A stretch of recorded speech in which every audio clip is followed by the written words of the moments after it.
Welcome to Unplugged Live with Dr. Diane Smith-Clark, PhD. Get ready to get inspired by the stories of overcoming life's challenges to bring change and transformation. Here's Dr. Diane. Hello and welcome again to Unplugged.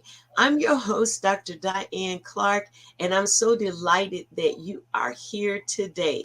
Listen, I want to invite you to do something. Like, share, and subscribe to Diane Unplugged on all social media outlets. I appreciate it because, they run by algorithms of people who like, share, or subscribe to your channels. So we would appreciate you helping us to make a presence with the algorithm.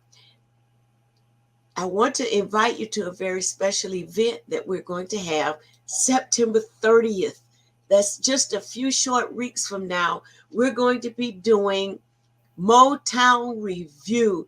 It's going to be exciting. We're doing it in honor of grandparents who are raising their grandchildren, a noteworthy cause for people who have selflessly given themselves in a time of life when they should be resting, traveling, and relaxing to raising children, going to bus stops, going to PTA meetings, doing homework. We want to honor them for their great service in the community. I believe you can agree with me that it really does take a village to raise a child. They need that support, and we're grateful that grandparents are stepped up to the plate to raise these children and give them a fair chance at developing a quality life. That event is going to be held September 30th, 4:00 p.m. at the Social Event Center. That's 644 Cesare Boulevard. The Social Event Center, 644 Cesare Boulevard. We're going to start promptly at 4:00. Listen, we have a live band and a DJ, fabulous food and fun. We're going to be giving away free gifts, and many of those gifts will be monetary. So we invite you to go and get your ticket now. You can get your ticket from drdianeclark.org, or you may get your ticket from Eventbrite, Motown Review, or you can get it from Ticketmasters. Either way, we'll be happy to serve you. For more information, you can go to our website at drdianeclark.org, or you may dial 904-476-1104. That's 904-476-1104. We'll be happy to serve you. So if you want to nominate a grandparent, or you want to register as a grandparent raising your grandchildren, please do so at the website. Or if you're having difficulties with that, give us a call. Don't forget Motown Review. That's September 30th at 4:00 p.m. Well, this week we are going to continue talking about the impact of Alzheimer's and dementia and how it is on a rate increase among our communities. And we've had two psychologists on that have talked about it. And today I'm going to bring on someone that's going to help us with preventive care so that we can start making ourselves aware and preparing our bodies not to succumb to that disease. So I want you to help me welcome Mary Merritt. Mary Merritt is with Get Momentum Fit. Hi, Mary. Hi, Dr. Diane. Thank you for having me. You are welcome. It's so nice to have you here. And I want you to first introduce yourself to my guests, tell them how you got started with preventive health coaching, and then we'll talk about our subject. Okay. My name is Marie Merritt. I own a personal training and health studio that really focuses on the individuals that walk through our doors. I founded in 2005. I have an athletic career, and I noticed that there was a huge chunk of our industry missing that helps people have access to their health. And that's whenever I got into the health and wellness coaching, which is from a behavioral side on helping people understand that you can make big changes through very small, incremental, consistent steps in your day-to-day life. And what my mission is to give people access to better health for themselves, because the more we have access to our health, the more free we are of disease and illness. So thank you. That is so important. And I want you to let's talk about some preventive care. I noticed on your website that not only do you do personal training, but you have youth programs. So that means you have programs for youth to start them early with preventive care. There's group fitness for persons who don't want just personal coaching. They can join a group and work with others, network, make new friends. And then there's the health coaching.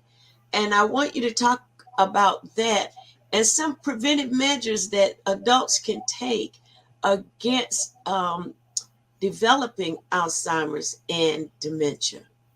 Well, through our lives, I believe that we were born to move. Everything in our body, on the inside of our body, is moving. And through life, we're conditioned to be still. People think of exercise as this thing that we need to condition ourselves to do. But if you watch a child, they're moving, they're constantly playing, and we're trying to get them to sit still, eat their food, sit still, do their homework. And I think that through life, as we continue to age and progress, our access to the way that we think about movement changes. And so we start to hold still a little bit more. And adults, very simply, there's so many things on our to-do lists that it's easy to let our bodies and our health fall to the wayside. What I encourage people to do is something as simple as taking, I call them exercise snacks, a good 5 minutes of movement to give themselves a break from sitting. And that could be walking around, that could be push-ups on a counter, that could be just standing up and moving your arms around a little bit. But those little intermittent snacks of movement throughout the day stimulates our brain, stimulates our blood flow, allows nutrients to pass through our bodies. And it can be very relieving from a stress state. That is so important because stress these days is very high. We're dealing with a refreshed COVID-19 that seems to be spreading and headed in the direction of an epidemic. People are dealing with job stress. They've had to start their lives over since COVID, and now they're just getting adjusted. And here's a new challenge. We're dealing with shootings and killings of our young people. And of course, you heard about the mass murder that happened just recently in our city, Yes. Dollar General. Such a sad thing to happen. So you can see how stress is escalating. But what can we really do to de-stress and help our bodies maintain a healthy state in the midst of opportunities to be stressful? Well, I think the hardest part is depending upon the community that you're in and what you have access to, right? Mm-hmm. If you don't feel safe to go outside and go for a walk, that to me is something that is, it's a huge systemic issue. And then not feeling safe within a community will limit people's access to being able to go outside, which going outside and spending time in nature has been proven to reduce our stress levels. And so there's this kind of double-edged thing going on right now that if you don't feel safe to have access to something that should be stress relieving, our stress then escalates to the next level. And what I believe in firmly is finding a community of people that you feel safe and confident with, that you can go move, that you can take a walk in nature, that you can sit and breathe and have a good connection, or just have that moment to say, oh, like these are my people, this is my community. We're focused on creating better health for ourselves and within our community. That can actually reduce stress, even when there's so much uncertainty. That's very true, Marie. It's if you don't feel safe, you're not going to do much exercise.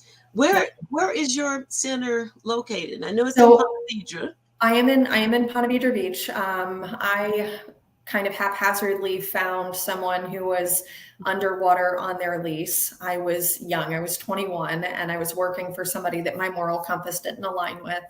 And I said, oh, well, if this idiot can run a business, then so can I. And I ran into someone who was in this business park who needed to get out of their lease. So I started subletting. I had no idea what I was getting into. I just knew that I wanted to help people. It's been a good community.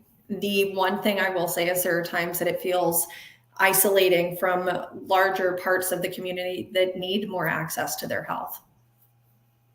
That's awesome. You'll have to give our audience your address and how they can locate you, a phone number they can contact you before we go off of the air. Okay. Marie, what makes exercise so important? Because as you, of course, you know, as you age, your interests, your energy, and your thought patterns don't generally run toward exercise. We might take a walk or, do a few things, but we really don't get into the habit of stretching or going to a gym. What are some things we can do at home? And let's talk about maybe from age 55 on. What are some things we can do to get that momentum? Hey, I need to exercise every day. So here's 3 things I can do. So everybody has a chair or a couch in their house.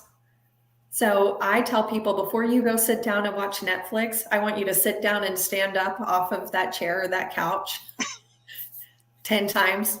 Just adding, it's those exercise snacks, right? We go into the kitchen a lot, right? We can do a push-up on the countertop. We have a body, right? You can move your body. Sitting, changing positions while you're sitting. Sometimes sit on the floor. That will encourage you to stretch because sitting on the floor gets uncomfortable. If you can't get off the floor, that's something that we need to work on, because being able to get off the floor is very important as we age. But being able to move. So exercise is important because it stimulates your neurons, right? Like our neurons think of it as the hardwiring electrical system for our body, right? Our muscles can't fire without that electrical impulse. Mm-hmm. That electrical impulse also needs water. That's a kind of segue. Both know we need to stay hydrated. But the electrical impulse that starts going to our muscles actually rewires our brains. It makes our brains have more neural pathways. So exercise can help your brain like rewire and get smarter without even having to go to like hitting the books and studying. Oh, wow. It gives us nice buzzy stimulation up there. That's so important because that's where the plaque piles up. That's where the dementia, the Alzheimer's sets in and begins to reduce the blood flow, I believe, to the brain. And anytime you reduce the blood flow to the brain, you can cause illness, sickness, or right? Death. Yeah. Even death. Yeah, that's right.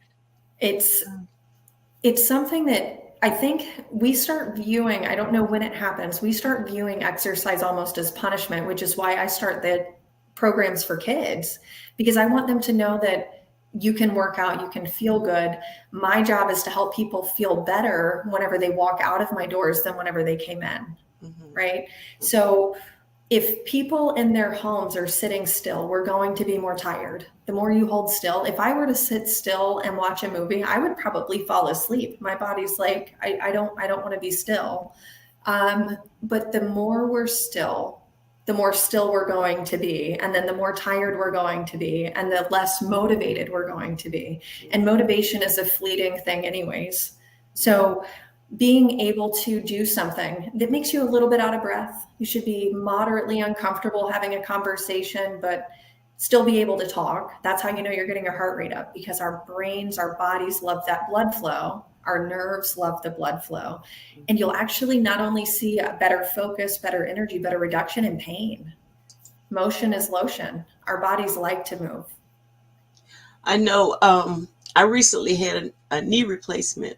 Okay. And prior to the knee replacement, I know it was 8 weeks of therapy. I'm sure it seemed like forever.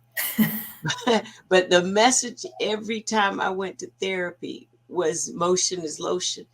And when you're hurting and you're 55 plus, it does become a challenge to move those joints. And then once arthritis gets in or the bone starts to deteriorate and so forth with that, it was more painful after the exercise than during the exercise. But in the long run, it was better for the knee. I actually had some days that I didn't hurt all day, because I was doing the exercise.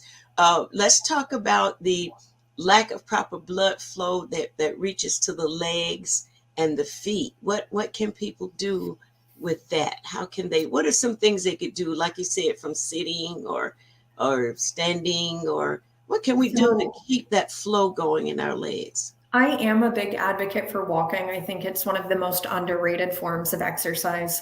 I know some people have a hard time walking. Depending upon the community resources, if you have access to a gym, going and getting on a bicycle can help your legs get to moving. Mm-hmm. I had a central spinal cord injury and lost muscle function in my left leg, had back surgery. So I understand what it takes to get over the pain hump and the fear around movement creating more pain. And there are some days I wake up and I feel like a bus hit me, and then I move around for about an hour and I'm like, okay, I'm going to make it. Right. But that one thing that I remember that helped me recover better than anything else was going for a walk. It was good for my brain. It helped me like breathe and kind of de-stress and not have to worry about all of the things that I needed to do. So walking, even if it's around a house. I remember my great-grandmother, whenever I was a kid and I was staying in my grandparents' house, my great-grandmother would get up and she would take her little laps. She had it was like around the kitchen, dining area, living room, and she would just walk her laps. And that's what she would do. But that kept her mobile. It kept her mind right. It kept her body okay enough. So we have access, even standing in place and, doing some little marching type movements that helps our bodies have that blood flow to give us that freedom. So you having a knee replacement, think about how good you feel now whenever you walk around after you've gotten through the healing part. Right, after the healing part. But what I'm learning about the healing part is this lengthy, and it's not the same for every person. You can't, because you hear all kinds of testimonies, but I'm 3 months in, going into 4 months, and I'm still having discomfort. Yeah, you will. For it. Yeah. It's not linear. You're going to have some days that you feel like a rock star, and then other days you're going to be like, ooh, I overdid it a little bit. But that's recovery. Healing, regardless of the type of healing it is never comfortable. Mm-hmm. Healing inspires some sort of growth if we can make it through the discomfort of the healing process. So emotional healing, physical healing, the healing aspect for you, I would say you're getting over the hardest part. Thank you. Thank you. I'm going to receive that. I'm getting over the hardest part. You are getting over the hardest part. The minerals and nutrients we take into our bodies through food, even through supplementation. I know that I take magnesium every day because as I'm aging, it's something that helps my body recover. It helps my muscle tissue feel better. There are just very little things that we can do to kind of give our bodies that little bit of a nudge over that hump.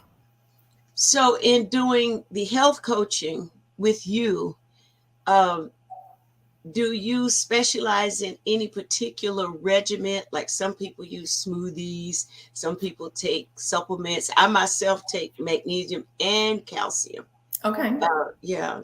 I don't know how long it's going to take for it to really impact my system, but I can see some remarkable results, say like in my hands, my wrist, which would normally be tired from working, typing.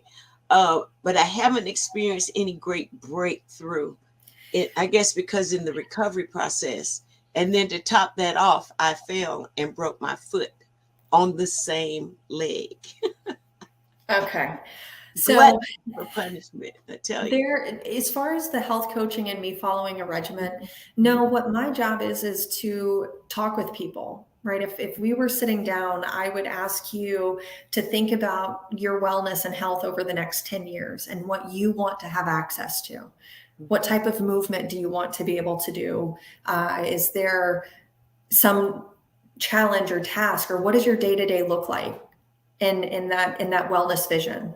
And then we break apart those behavior patterns. I talk to people about their current nutrition and then the nutrition that they need to get there. I talk to people about the behaviors that we have to put into place every single day. So for you, The hard part is whenever we make changes as a society, because we're instant gratification, right? Like everything comes through this. We don't think about the cumulative effect of all of these decisions that we make. If we were to measure from day 1 until day 100, that's a huge leap. But day to day, we live in our bodies, so we don't feel that big magic. This is amazing. That breakthrough moment. I don't want to say that it doesn't exist. It exists over an extended period of time. It doesn't exist from one day into the next. I can see that. Mm-hmm. So if you think about where you were the day after your surgery to where you are now, that's your break. That's the big one. Mm-hmm. And that's the stuff that I think we get frustrated with as human beings. Is I can pick up my phone and I can call you. I can pick up my phone and I can order food and it can come to me. I don't have to do the thing to get this on the other side. Right. I don't have to go through the process. And our bodies are not like that. Our bodies are not built like a system of computers. Our behaviors are the systems that we put in place in our lives to give us that thing to rely on in the long term, when things may not be going as easily or as smoothly as we want them to be. The systems that we have in our lives give us access to being able to say, hey, you know what, I have this default thing that I can go to. But it's very hard to change our brains from what the instant gratification to I'm making a decision every single day because I want to get here. That's exactly what you have to do every single day. You have to make a decision. So when it references Alzheimer's and dementia, what are some changes, eating habits, snacks, or whatever need to be addressed?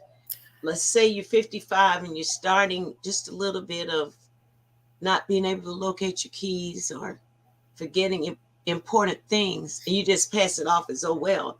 But what are some healthy things that we can do? I think, you just made a very good statement that pass it off as, oh, well, it's part of aging. I think that there's a level of acceptance that we shouldn't accept. I don't think that is like status quo shouldn't be good enough.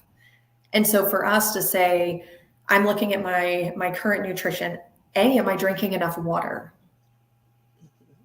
Right? Like water is a conductor. If our body is 2% dehydrated, our brains and bodies are going to be 15 to 30% less efficient. That could be remembering where your keys are. Wow. So water itself is the life force. And there's a lot of people who don't drink. I know there's that, like, let's have some water. But a lot of people don't think about that, or they say, I don't like the taste of water. Okay, well, find something that is basically water that you do like the taste of, right? We're going to start there. It doesn't have to be perfect. There's no such thing. But water, are you getting your vitamins through your food? If you're not, that's what supplementation is for. That's where vitamins come in. Do we need to take vitamins every day? I don't. The only vitamin I take every day, I take vitamin C in the morning. I take magnesium at night. Outside of that, I try to get it from my food.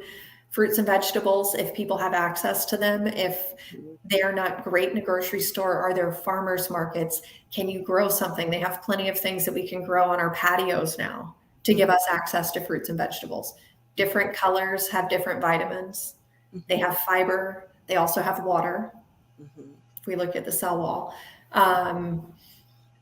Nutritionally, I think people, again, get into that easy button and we don't think about our plan. So just like our calendar has events on it for a week, plan some of the meals that you're going to have. Make sure that there's, carbohydrates, fats, proteins. You get your plants.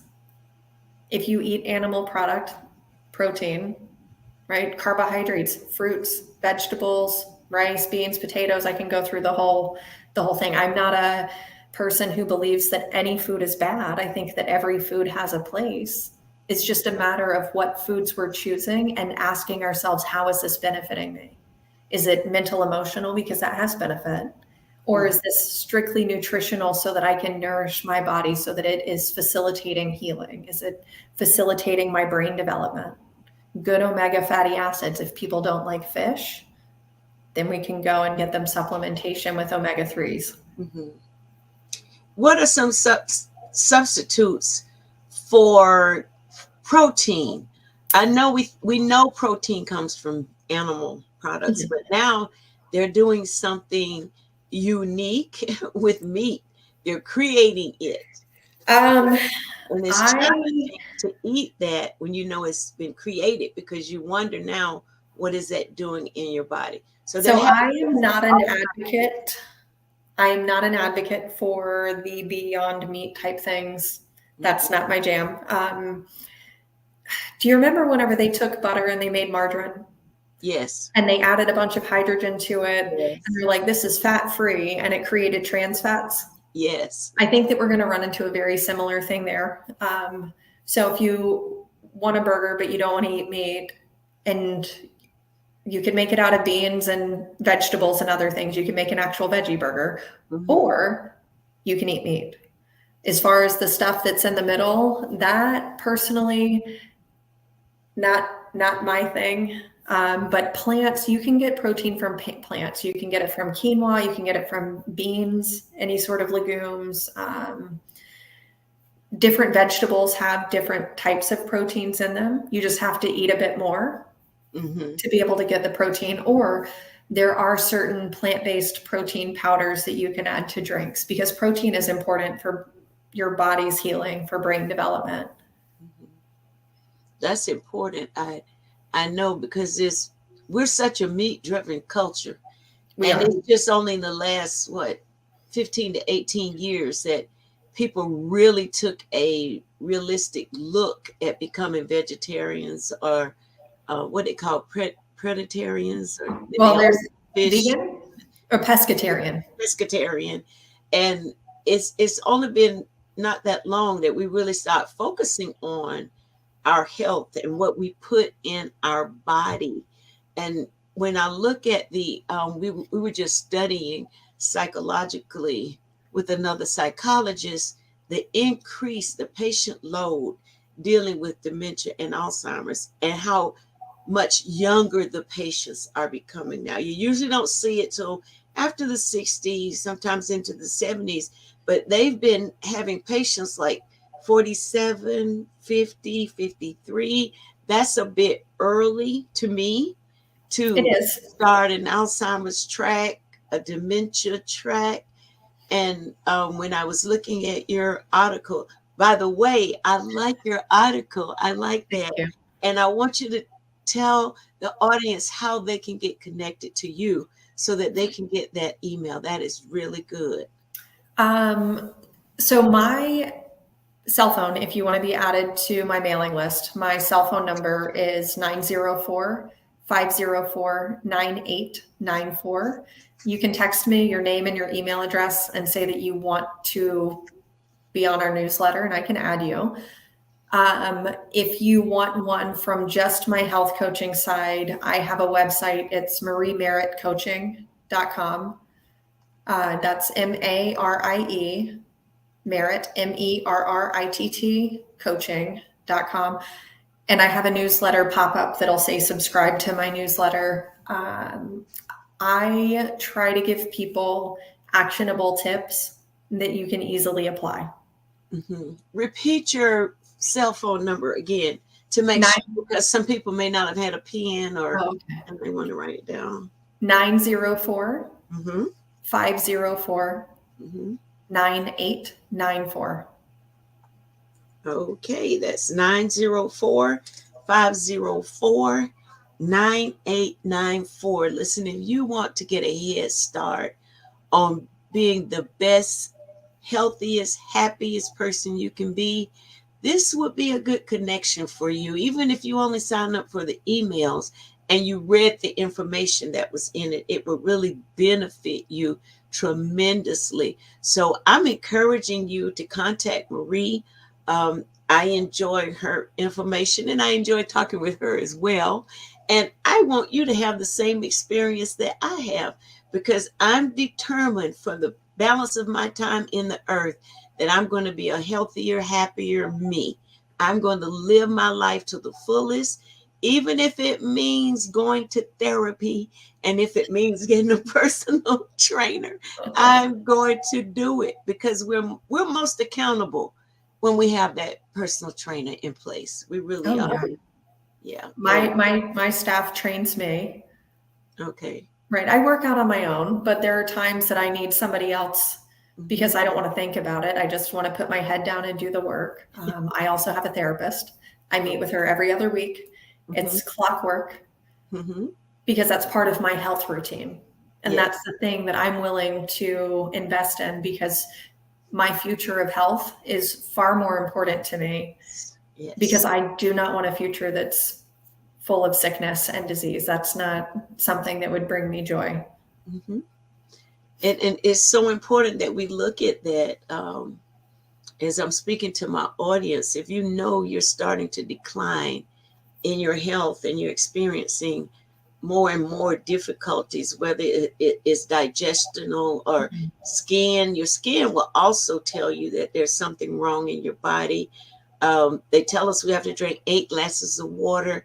Well, if you have a heart condition or you're in congestive heart failure, you really can't consume that much water, but you need to drink whatever your limit is because you're possibly taking diuretics that as soon as you drink, you are eliminating, which keeps your body sort of in a dehydrated state.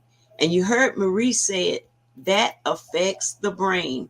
So if you don't take anything else away from this broadcast today, take Marie Merritt's number, 904-504-9894, and drink your water. Thanks for joining in on tonight with Unplug. I hope that you've enjoyed our guests, and I'm encouraging you to please reach out and see what benefit can come to your life as a result of connecting with her. I want to remind you again about our event September 30th, 4:00 p.m. at the Social Event Center, 644 Accessory Boulevard. That's Motown Review, honoring grandparents who are raising their grandchildren. We want to give you a respite night of celebration, joy, and the soulful sounds of Motown when music was music. So we know that you come from that era and we know that you're going to enjoy that. So please get your ticket. Don't delay getting your tickets. Come and support these grandparents, celebrate with them. You can get your ticket at our website, drdianeclark.org, or Ticketmaster, Eventbrite. And if you just want to purchase your tickets right out, you can reach out to us at area code 904-476-1104. Looking forward to celebrating with you. Thank you, Marie, for being my guest on the show tonight. And I look forward to some future fellowship and conversation with you. Thank you again. Thank you. And have a healthy week. We'll be back next Thursday at 7:00 p.m. Thanks for joining us for Unplugged Live with Dr. Diane Smith-Clark, PhD, helping to bring change and transformation in the mental health space within the church community. Dr. Diane wants to hear from you. If you have any questions, comments, guest recommendations, or program topic ideas, visit DianeUnplugged.com and click the Contact Us link. Dr. Diane also appreciates your prayers and your financial support. You can give online at DianeUnplugged.com and select Donate. If your business or ministry organization is interested in sponsoring this program, you can go to DianeUnplugged.com and click the Contact Us link. Unplugged Live is on all the social media platforms. Just search Dr. Diane Smith-Clark, follow, and subscribe. Unplugged Live with Dr. Diane Smith-Clark, PhD. Healthy mind, wealthy life.